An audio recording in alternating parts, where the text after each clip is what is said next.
वंदे मातरम साथियों, स्वागत है आप लोगों का हमारे जो जैविक कृषि पर जो चर्चा चल रही थी उसके भाग 4 में। और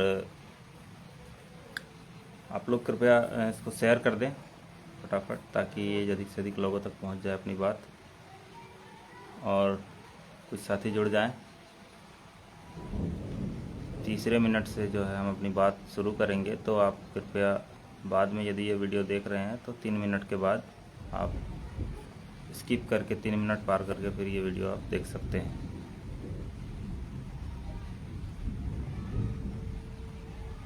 चलिए, एक साथी तो जुड़े हैं, कृपया शेयर करते जाएं इसको अपने अपने पेज पे। इसको शेयर कर दीजिए फटाफट। शेयर करेंगे तो हमारी बात अधिक से अधिक किसान भाइयों तक पहुंच जाएगी। थोड़ा नेटवर्क स्लो है।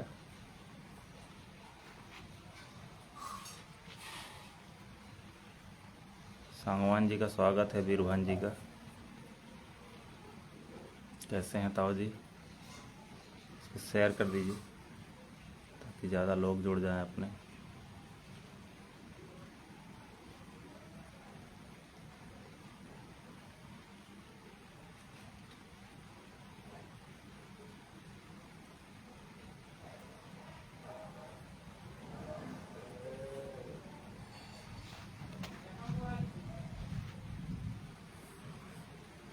दो मिनट हो गए हैं, तीसरे मिनट से हम अपनी बात शुरू करेंगे।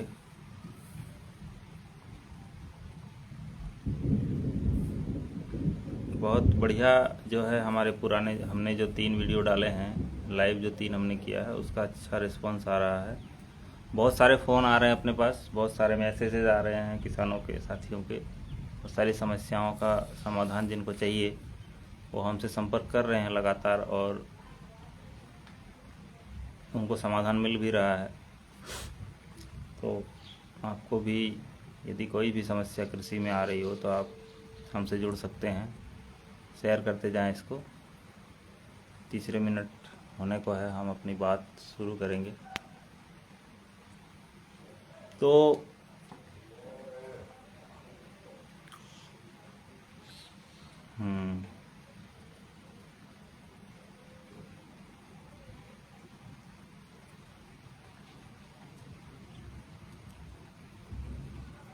चलिए, अब हम अपनी बात शुरू करते हैं। जैविक खेती पर हम जो है, अभी तक हमने 3 वीडियो बनाए हैं, आज चौथा पार्ट है। तो आज हम जैविक खेती के मूल, जो जैविक खेती का मूल विषय है उस पर बात करेंगे कि आखिर जैविक खेती की शुरुआत या फिर खेती में असल में होता क्या है और चाहिए क्या होता है। कृपया सब शेयर करते जाएं इसको फटाफट। तो जो मूल खेती का जो मूल है उस पर बात करेंगे, क्योंकि मूल चीज़ ही लोगों को पता नहीं होती है और इस चक्कर में लोग बार बार फेल होते हैं। राम राम विजय राठौर जी।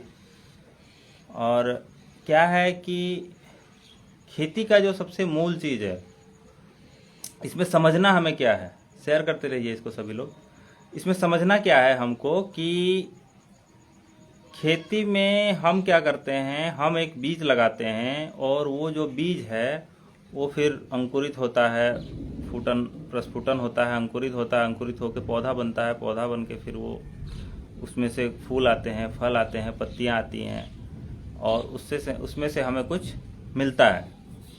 मतलब एक बीज से एक पेड़ निकलता है और उस पेड़ से हमें कुछ मिलता है। इस प्रक्रिया में जो सबसे मूल तत्व है, वो जो चाहिए होता है, वो होता है, उसको कहते हैं कार्बन, या उसको अगर हम पारंपरिक भाषा में बोले तो उसको भूमि तत्व भी कह सकते हैं। क्योंकि ये जो हमारा शरीर बना है, या कोई जानवर है, या कोई पेड़ है, या कोई फसल है, जितना भी चीज़, सजीव चीज़, इस जगत में सजीव चीज़ें हैं, जिसका भी शरीर बना है वो बनता है भूमि तत्व से। भूमि तत्व का मतलब होता है कार्बन। भूमि तत्व को कार्बन कह सकते हैं, क्योंकि आप देखना, जब किसी मृत जीव को जलाया जाता है तो उसका जो बचता है अंतिम में, यदि हम किसी पेड़ को जलाएं तो उस पेड़ को जलाने के बाद जो कुल पेड़ का वजन होता है उसका 1% अंत में बचता है। तो इसका मतलब ये हुआ कि उसका मूल तत्व वही हुआ और उसी से उसका पूरा शरीर बना था, उसका पूरा शरीर का ढांचा उसी से तैयार हुआ था। उसमें बाकी जो गगन है, वायु है, जल है, अग्नि है, ये तत्व मिलकर ही बनता है, लेकिन मूल तत्व भूमि तत्व होता है।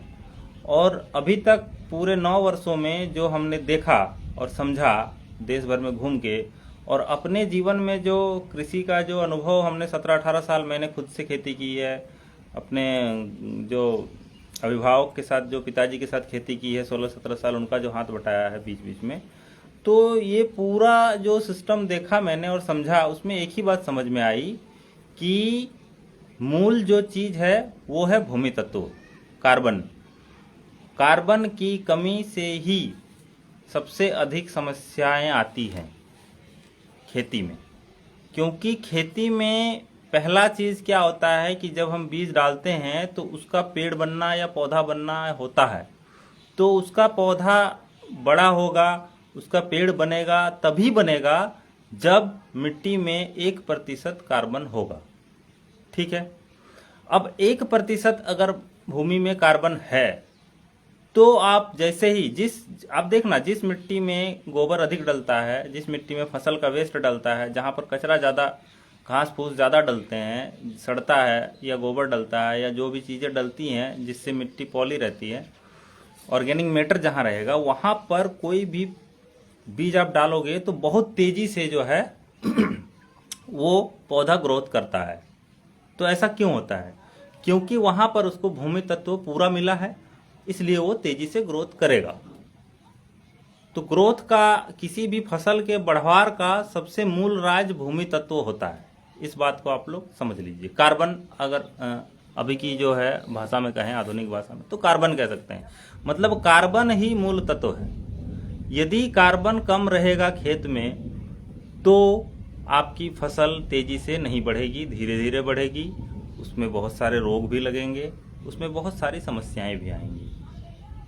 तो कार्बन जो है वो कैसे हम जमीन में 1% कार्बन हम कैसे स्टेबल करें।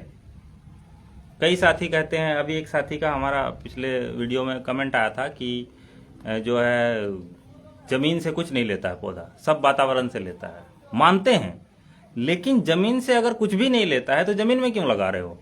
हवा में लगाओ पौधा। अरे भाई, जमीन से नहीं लेता है, ये तो बिल्कुल सरासर ऐसे बोलने से कुछ भी नहीं होता है। मैं मानता हूं सूर्य के प्रकाश से वो लेता है, माइक्रो न्यूट्रिएंट भी लेता है वातावरण से। सूर्य प्रकाश नहीं होगा तो फसल नहीं बढ़ेगी, ये भी सत्य है। लेकिन जमीन से नहीं लेता है ऐसा कुछ भी नहीं है, ये गलत बात है। ये सीधा सीधा मतलब कुछ भी कहना ठीक नहीं है।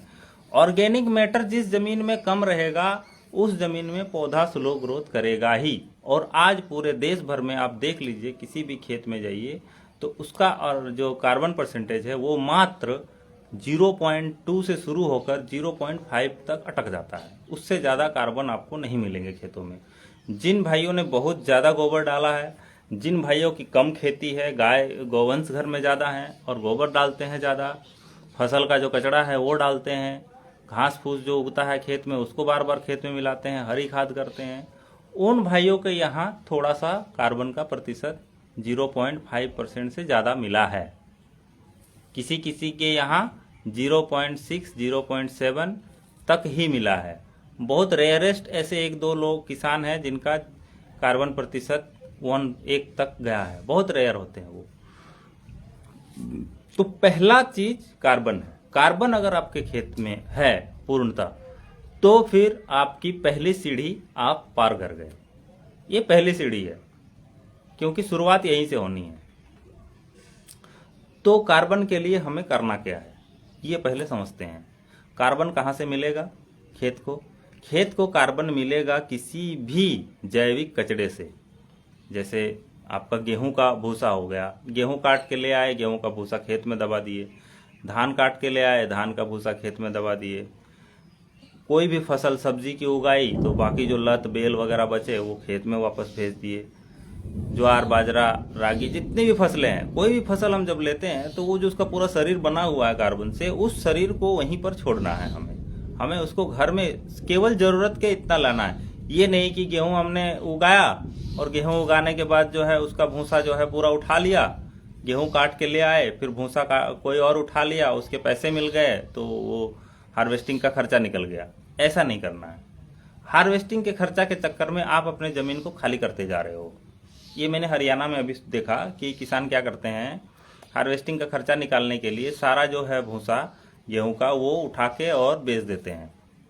2-4 हज़ार रुपये मिल जाते हैं, तो उस चक्कर में वो लालच में आकर पूरा खेती का अपना सत्यानाश करके बैठा है। ये वो सोच ही नहीं पा रहा है, यहाँ तक जा ही नहीं पा रहा है कि वो अपनी आने वाले पीढ़ी के लिए क्या छोड़कर जाएगा। ज़मीन ही बंजर हो जाएगी पूरी तरह से, एबंडेंट जिसको बोलते हैं, एबंडेंट हो जाएगी, मतलब वो कुछ उगाने लायक बचेगी ही नहीं। तो हमें इतना त्याग तो करना पड़ेगा। जब धरती से हम इतना सारा चीज़ लेंगे तो हम तो कुछ तो देना पड़ेगा भाई, कुछ तो छोड़ना पड़ेगा वहाँ। अगर हम कार्बन खेत में नहीं होगा, अब कार्बन करता क्या है, देखो ऑर्गेनिक मैटर अगर खेत में रहेगा, जो भी हम गोबर डालें या कुछ भी डालें, तो उस खेत में, जिस खेत में अच्छा खाद अच्छा कार्बन रहेगा, उस खेत में जब आप चलोगे तो आपके पाँव धसेंगे, हल्के हल्के मुलायम लगेगा मिट्टी।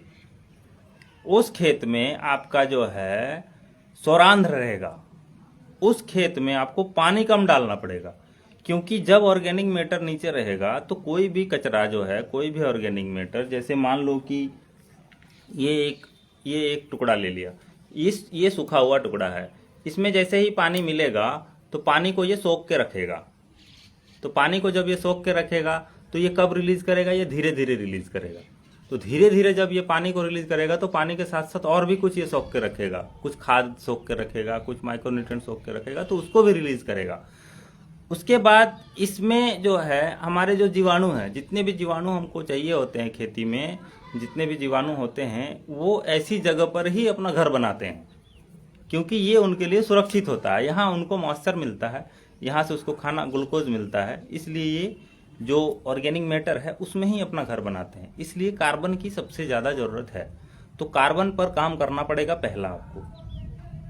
और कार्बन पर काम करने के लिए आपको जो है, मैंने बताया, फसल का वेस्ट डालो खेत में, हरी खाद करो आप। प्रत्येक साल कम से कम एक बार किसी भी सीजन में हरी खाद आप कर लो। अब हरी खाद कैसे करें? हरी खाद वो करो जो आपके यहाँ आसानी से बीज उपलब्ध है। आपके यहाँ ज्वार उपलब्ध है तो ज्वार की कर लो, बाजरा उपलब्ध है आज सस्ता तो बाजरा का कर लो। आपके यहाँ मक्का का बीज सस्ता उपलब्ध है तो वो कर लो। आपके यहाँ सन का है उपलब्ध तो सन का कर लो। ढेंचा उपलब्ध है, ढेंचा का कर लो। आपके पास गेंदा कर सकते हो, गेंदा भी बहुत अच्छा हरी खाद होता है। बरबटी अच्छा होता है, तिल अच्छा होता है, तिल भी बहुत बढ़िया होता है। तो किसी भी चीज़ का जो पौधा तेजी से बढ़ता है, वैसे किसी भी पौध को आप लगा के और 40-50 दिन के बाद, 60 दिन के बाद उसकी जुताई करके खेत में मिला दो, तो इससे आपका जो है ऑर्गेनिक मैटर बना रहेगा, बढ़ेगा नहीं। क्योंकि आपने मान लो फसल उगाई, फसल उगा के घर ले गए, तो वापस जो हमने हरी खाद करी तो वो जो फसल उगाई थी उसके बराबर में आ जाएगा, जो उससे पहले जो स्थिति थी वो स्थिति आएगी। हाँ, हम एक्स्ट्रा डालेंगे तब बढ़ेगा। अब इसका कैलकुलेशन मैंने मोटा मोटा एक किया है कि 1 एकड़ ज़मीन है, ठीक है। अब 1 एकड़ ज़मीन में अगर 6 इंच की जो पोषण वाली मिट्टी है, ऊपर की 6 इंच की, जहाँ पर पौधे रहते हैं उसकी जड़ें रहती हैं, तो वो जो 6 इंच की मिट्टी है उसको अगर तौला जाए तो कितना मिट्टी होगा 1 एकड़ में? लगभग आप मान के चलो कि वो मिट्टी 60 से 70 टन हम मान के चलते हैं। हमने वजन नहीं किया है पर मोटा मोटा हमने कैलकुलेशन किया है, बहुत सारे साथियों से इस पर चर्चा करी तो उनका भी वही मानना था। जो ट्रैक्टर ट्रॉलियाँ वगैरह मिट्टी में भरते हैं उनसे भी हमने बात की, तो लगभग ये 60 से 70 टन मिट्टी 6 इंच की आएगी। आप भी बताना आपका कोई अनुभव है इस विषय में, तो मैं अगर इसमें और कुछ आप करेक्ट कर सकते हैं तो कर सकते हैं। तो 60 टन ही हम मान के चलते हैं। 60 टन अगर हमारे खेत में मिट्टी है तो 60 टन मिट्टी में 1% कार्बन अगर हमें करना है तो कितना कार्बन हमें खेत में डालना पड़ेगा, ये हमें देखना पड़ेगा। क्योंकि हमने सब कुछ खा रखा है, जितना मिट्टी में है सब चूस रखा है। ऊपर से हमने ये बाजार का जो है जहरीला खाद डाल के सब कुछ खत्म कर रखा है, कुछ भी बचा नहीं है। मैंने आपको बताया 0.2 0.3 से ज़्यादा ऑर्गेनिक का ये कार्बन है ही नहीं। तो 60 टन मिट्टी में 60 टन का 1% आप निकाल लो। 60 टन मतलब 60,000 किलो। 60,000 किलो में से जो है 2 जीरो हटा दो, तो 600 किलो। 600 किलो शुद्ध कार्बन हमारे खेत में हमें डालना पड़ेगा। तो 600 किलो कार्बन आएगा कहाँ से? इसको शेयर कर दीजिए सभी साथी, जितने भी साथी जुड़े हैं वो कृपया अपने अपने पेज पर एक बार शेयर का बटन जरूर दबाइए। तो 60 टन जो मिट्टी है उस पर हमें 600 किलो अगर हम कार्बन डाल दें, तो 600 किलो कार्बन डालेंगे तो हमारा 1% कार्बन हो जाएगा। ठीक है। अब 600 किलो कार्बन का मतलब है, यदि हम गोबर के माध्यम से डालें, अगर देसी गाय का शुद्ध जंगल में चरने वाली गाय हो, देसी गाय वहाँ के नस्ल की, जहाँ भी आप खेती कर रहे हैं, जिस क्षेत्र से हैं, आपके क्षेत्र के देसी गाय का चरने वाली, जंगल में चरने वाली गाय का गोबर अगर डिकम्पोज किया हुआ हो, पूरी तरह से सड़ा हुआ हो, भुरभुरा, उस गोबर में 25 से 30% तक कार्बन रहेगा।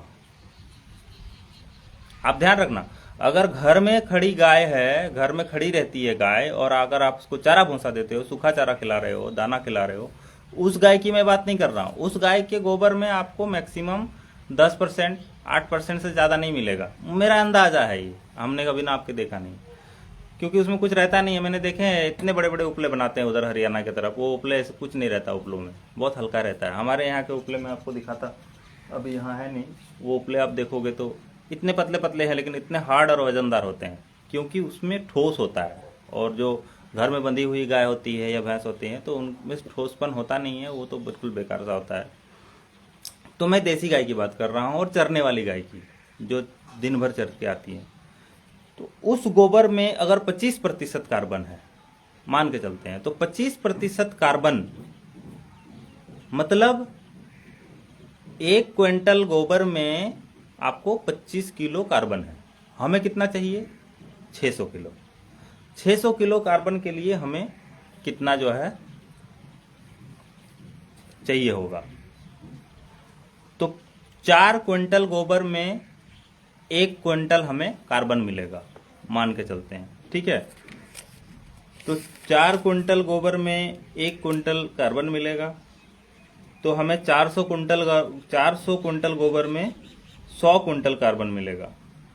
ठीक है। अब हमें कितना चाहिए? 600 क्विंटल। तो हमें 2400 किलो गोबर डालना पड़ेगा। 2400 किलो कौन सा गोबर डालना पड़ेगा?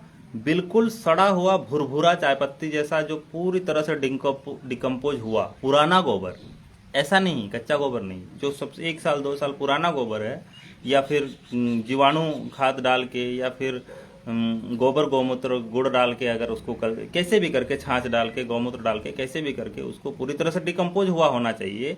उस गोबर को 2400 किलो हमें 2.5 टन गोबर डालना पड़ेगा, तब जाके हमारे खेत की जो है कार्बन प्रतिशत उस समय के लिए पूरी हो जाएगी। ठीक है। 2400 किलो गोबर में 600 किलो कार्बन मिलेगा। ठीक है। ये हमने एक मोटा मोटा मान के चला।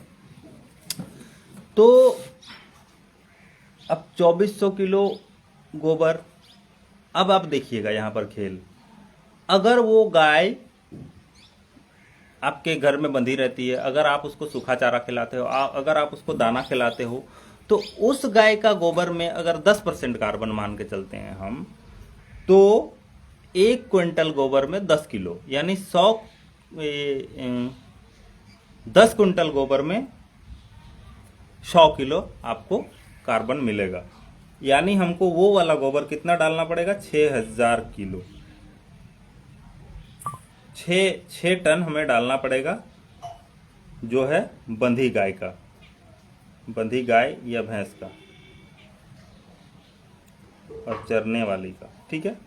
बंधी गाय का हमें 6000 किलो अगर हम डालेंगे गोबर, वो भी डिकम्पोज किया हुआ, पूरी तरह से मतलब पुराना गोबर और अच्छे से डिकम्पोज किया हुआ। तो 6000 किलो अगर हम डालेंगे तो फिर हमें उससे 600 किलो कार्बन प्राप्त होगा। यानी अगर आपकी गाय बंधी है तो आपको 6000 किलो डिकम्पोज किया हुआ गोबर 6000 किलो डालना पड़ेगा। और अगर चरने वाली देसी गाय है, आपके क्षेत्र की है और आप देहात में रहते हैं, गांव में रहते हैं, जंगल के आसपास, तो आपको मात्र 2.5 क्विंटल 2400 किलो गोबर डालने से आपका 1% कार्बन स्टेबल हो जाएगा।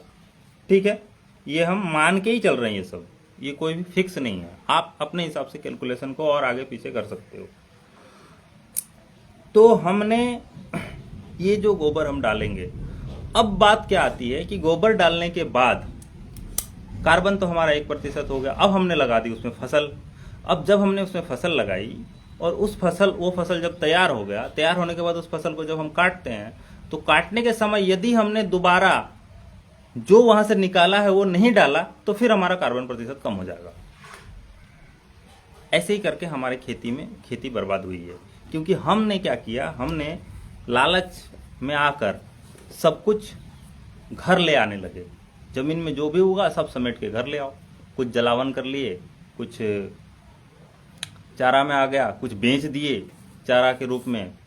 अभी गेहूं की तोड़ी खूब बिकती है हमारे यहाँ। धान का जो है पुआल होता है, तो धान का पुआल भी लोग जो है बेच देते हैं। तो अब जो हम ये कर रहे हैं, तो इससे क्या हो रहा है कि धीरे धीरे जमीन बंजर होती जा रही है, जमीन में कुछ बच ही नहीं रहा। तो हमें क्या करना पड़ेगा, जैसे ही हम फसल निकाल रहे हैं तो उस समय हमें कुछ ना कुछ हिस्सा वहां पर छोड़ना पड़ेगा। तब जाके वो जो हमने 1% कार्बन किया हुआ है उसको मेंटेन रखने के लिए हमें हर बार जो भी फसल हम उगाएं, या तो पूरी फसल अगर आप काट के ला रहे हो तो फिर हरी खाद करो, या फिर उतना गोबर डालो जितना माल आपने वहां से लिया है। ये आपको देखना पड़ेगा। यही दिक्कत आती है कि लोग डाल तो देते हैं, डालने के बाद फिर से वही कहानी शुरू कर देते हैं कि किसान फसल उठा के ला रहा है, फिर कुछ डाल ही नहीं रहा खेत में। अब कई विद्वान तो कहते हैं कि खेत में कुछ डालने की जरूरत ही नहीं है। मैं कहता हूं कि कुछ अगर नहीं डालेंगे और केवल निकालते रहेंगे, वो कोई भी स्रोत हो, तो क्या वो खत्म नहीं होगा? आप देखो ना, कहीं भी कोई भी स्रोत हो, प्राकृतिक स्रोत ही अगर है, तो कब तक रहेगा वहाँ? हम डालते रहेंगे, दूसरे तरफ फिर उसको वापस, मतलब इकोलॉजी सिस्टम उसका पारिस्थितिकी तंत्र में वो सेट नहीं होगा, तो फिर कैसे वो वापस खड़ा होगा? इसलिए हमें कार्बन को समझना होगा और कार्बन को वापस से स्टेबल करने पर काम करना पड़ेगा। इसके सिवा हमारे पास कोई भी रास्ता नहीं है। आप इसके लिए सोच के देख सकते हो कि मैंने क्या बोला है। अब देखो ना, हमारे पूर्वज क्या करते थे? हमारे पूर्वज गोबर डालते थे खेत में और अच्छी फसल लेते थे, लेकिन उनका पारिस्थितिकी तंत्र पूरा बना हुआ था।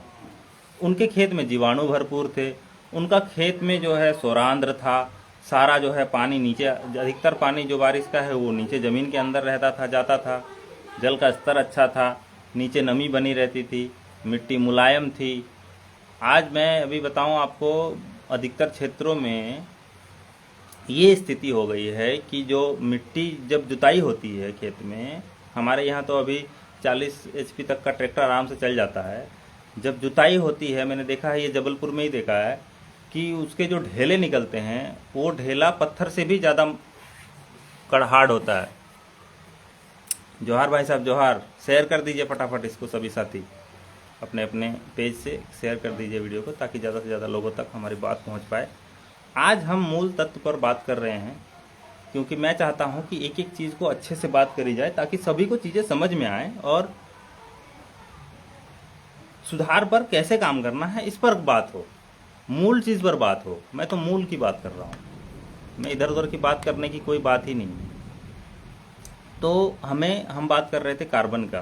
तो कार्बन जो है हमें अपने खेत में स्टेबल करना पड़ेगा इन्हीं तरीकों से। इसके सिवा यदि आपके पास कोई तरीका है तो आप कमेंट करके बता सकते हैं, और अगर आपके पास कोई तरीका नहीं है, हमारा तरीका आपको अच्छा लग रहा है, तो वो भी आप कमेंट करें, लेकिन लिखें ज़रूर। लिखेंगे तो हमारा मनोबल बढ़ेगा। हालांकि हम तो वीडियो बनाते रहेंगे, आप लिखें या शेयर करें या ना करें, हम बनाते रहेंगे, हम रुकने वाले नहीं हैं। तो यदि आप करेंगे तो इससे हमारा मनोबल और तेज होगा और बढ़ेगा और ज़्यादा मतलब हम आपको अपनी बात पहुंचा पाएंगे। हमको सुनने वाला जब तक कोई ना हो तो फिर ऐसे ही कितना दिन तक आदमी बोलता रहेगा। इसलिए कृपया शेयर कर दें। और कार्बन पहला हो गया, हमने कार्बन पर पूरी चर्चा करी। इससे संबंधित अगर किसी के भी मन में कोई भी प्रश्न हो तो वो लिख सकते हैं। दूसरा विषय कार्बन के बाद जो आता है वो आता है पीएच। पीएच का मतलब होता है धारण करने की क्षमता, पकड़ने की क्षमता। सीधी भाषा में मैं आपको समझा रहा हूँ। पावर ऑफ हाइड्रोजन इसको बोलते हैं, इसको पावर ऑफ पोटेंसी भी बोला जाता है। मतलब धारण करने की क्षमता को पीएच कहते हैं। अब जैसे मान लो ये डायरी मैंने पकड़ी है, यदि मेरा हाथ कमजोर हो जाए तो ये डायरी मेरे हाथ से ऐसे छूट जाएगी, ठीक है। यदि मेरा पीएच अधिक है, पकड़ने की क्षमता बहुत ज़्यादा है और मैं बहुत जोर से इसको पकड़ूंगा तो ये ऐसे मुड़ जाएगी या टूट जाएगी। तो पीएच जो है वो ना ही ज़्यादा होना चाहिए ना ही कम होना चाहिए, सम होना चाहिए। सम का जो मापक है, मानक है पीएच का, वो है 7.2।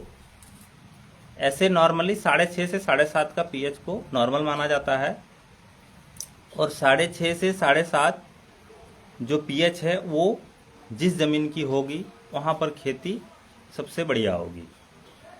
अब पीएच अगर कम है तो क्या करें, और पीएच कम है ये कैसे पता चले। अगर मिट्टी अम्लीय है तो पीएच कम है, मिट्टी क्षारीय है तो पीएच ज़्यादा है। पीएच नापने का तरीका के लिए सबसे अच्छा लिटमस पेपर होता है, क्योंकि मैंने बहुत सारी मशीनों भी देखी है, मशीनें बहुत बार झूठ बोल देते हैं। अभी कोरोना काल में ऑक्सीमीटर ने अलग अलग उंगलियों पर अलग अलग ऑक्सीजन लेवल बताया था, ये तो आप लोग जानते ही होंगे। तो मशीन के ऊपर मत जाएं, आप लिटमस पेपर आती है, स्ट्रिप आती है लंबी लंबी, और मात्र 10-15 रुपए में, 20 रुपए में आराम से 50 पत्ते की, 25 पत्ते की ऐसे स्ट्रिप आती है, वो आप ले आएँ। उसको लाने के बाद आप पानी रखें, जो स्टेरिल वाटर ले आएँ जो है बाज़ार से, जिसका पीएच 7 के आसपास होता है। उस पानी को लाएं, एक गिलास में उसको डालें, उसमें अपने खेत की मिट्टी को घोलें और उसके बाद उस पीएच पेपर को उसमें डुबोएं। डुबोने के बाद उसको उठा के उसमें स्ट्रिप में ही कलर बने होते हैं, उन कलर्स के साथ मैच करेंगे तो आपको पता चल जाएगा कि आपके ज़मीन का पीएच कितना है। अब यदि पीएच कम है, 6.5 तक चल जाएगा, 6.5 से अगर कम है तो आपको उसमें क्या करना है, उसमें डालना है चूना। अब चूना कैसे, तो चूना जो होता है, पीएच अगर आपका 5 के आसपास है, 5-5.5 के आसपास है, तो आप 2 कुंटल पर एकड़ तक चूना डाल सकते हैं। जुताई के समय 1 कुंटल भी डाल सकते हैं। ऐसे धीरे धीरे डालें, एक बार में ज़्यादा ना डालें तो सुधार होता रहेगा, ठीक है।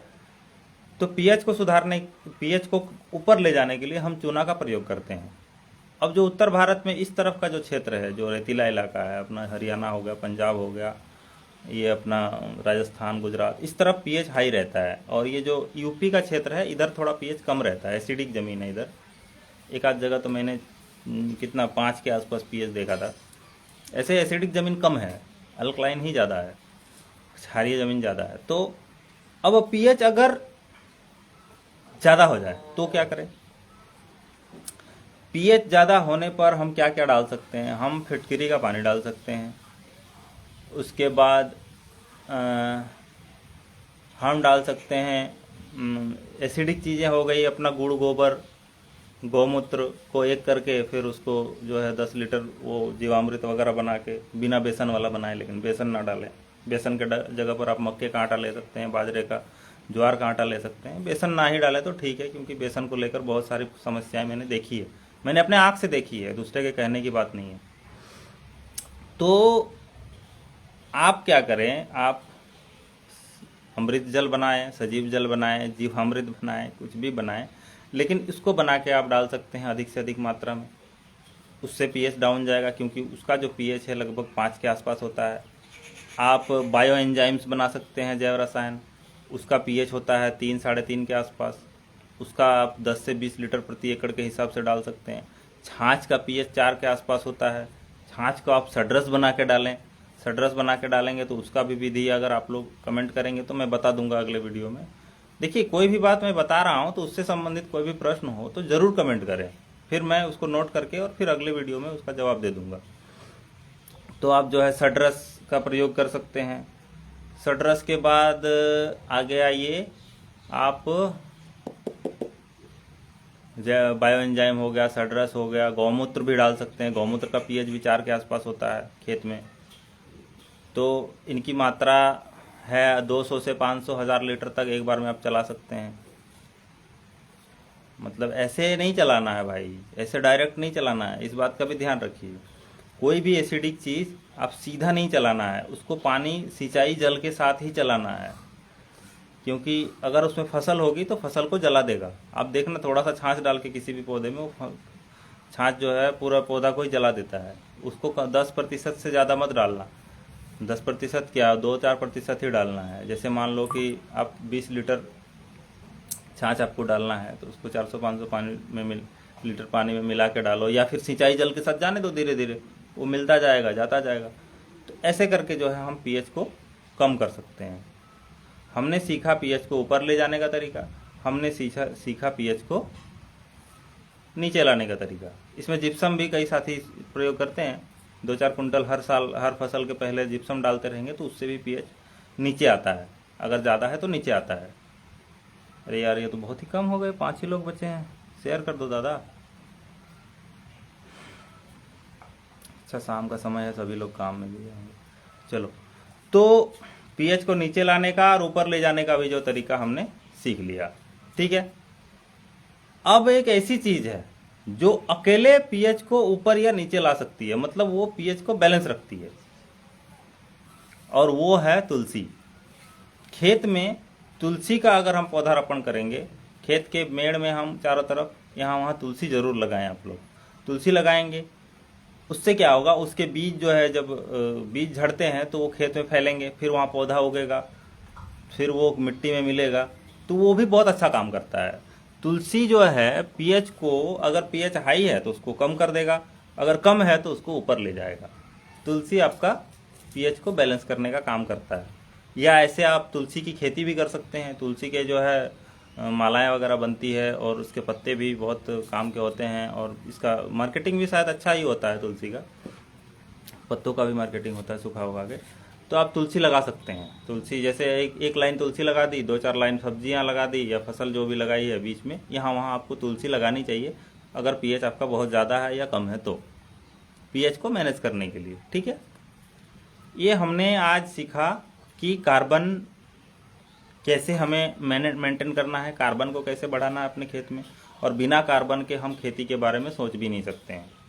यही मूल चीज़ है जो छूट जाता है हमेशा, और इसी पर कोई भी ठीक से बात नहीं करता, और सही जानकारी किसानों को नहीं मिली है इस पर। मुझे जहाँ तक अभी तक समझ में आया, मुझे तो किसी के द्वारा ये सही जानकारी नहीं मिली। मैंने तो ये खुद का कैलकुलेशन करके और आपको बताया। मैंने जितने लोगों के साथ काम किया सबके साथ यही समस्या थी, कोई इस पर बात ही नहीं कर रहा है। तो कार्बन हमें ठीक करना है खेत का। अपने कार्बन अगर जांच करवानी हो तो आप जांच करवा सकते हैं। आपके आसपास अगर कोई लैब हो तो वहाँ जांच करवाएं, नहीं तो हमें अगर हमारे पास भेजेंगे तो हमारे भी जो साइंटिस्ट हैं उनका मित्र का लैब है, वहाँ से जांच हो जाएगी आपकी। 15 तरह की जांच करते हैं वो। मेरे नंबर पर जो है आप मुझे मैसेज कर देंगे तो मैं आपको एड्रेस भेज दूँगा। उस पते पर आप अपने खेत की मिट्टी का सैंपल और अपने खेत के जो बोरवेल या तालाब या कुआं, जहाँ का भी पानी आप इस्तेमाल करते हैं, उसका सैंपल अगर आप भेज देंगे, 850 रुपये वो लेते हैं।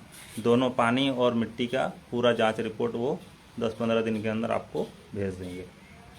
तो ये आप कर सकते हो, या आपके आसपास अगर सुविधाजनक लगता है तो वहाँ भी कर सकते हो। आजकल तो जो सरकारी केंद्र है वहाँ तो होते नहीं हैं ठीक से, क्योंकि वो क्या करते हैं कि वो 100 किसानों का आया सैंपल तो 10 किसानों के चेक किए और 10 के 10 सारे बाकी 90 को चिपका देते हैं। वो इतना करते नहीं है, और अगर करते होंगे तो बहुत अच्छी बात है।